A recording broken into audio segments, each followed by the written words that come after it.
আসসালামু আলাইকুম ভিউয়ার্স, আমার চ্যানেল ইউনিক রেসিপি বাই সোনিয়াতে আপনাদের সবাইকে স্বাগতম।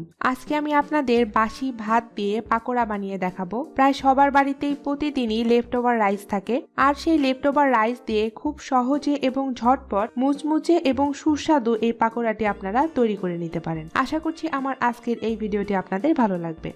ভাতের পাকোড়া বানানোর জন্য আমি এখানে প্রায় 1.5 কাপ রান্না করা ভাত নিয়েছি।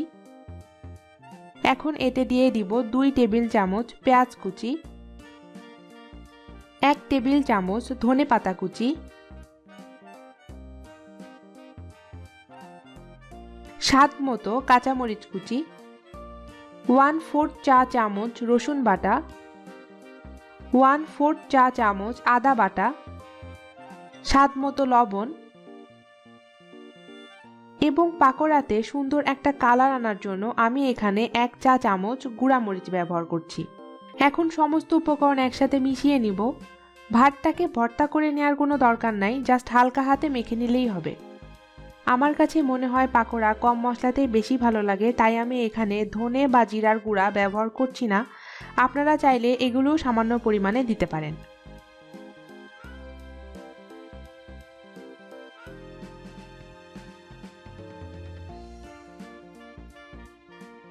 এখন বাইন্ডিংয়ের জন্য আমি বেসন ব্যবহার করব। আমি এখানে প্রায় 4 টেবিল চামচ বেসন ব্যবহার করেছি।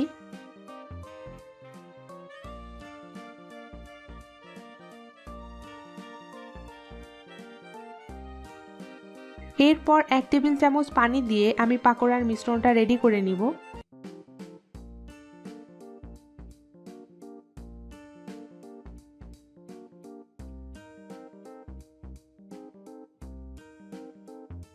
মাখানো হয়ে গেলে হাত দিয়ে এমন ছোট ছোট গোল করে পাকোড়াগুলো বানিয়ে নিব।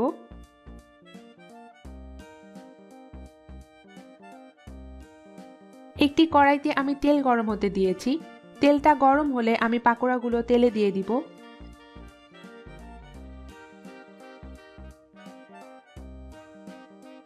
পাকোড়াগুলো তেলে দেওয়ার পরপরই নাড়া দেওয়া যাবে না।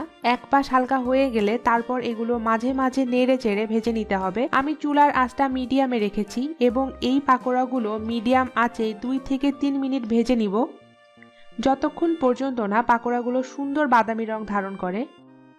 পাকোড়াগুলো আমার মুচমুচে করে ভাজা হয়ে গেছে।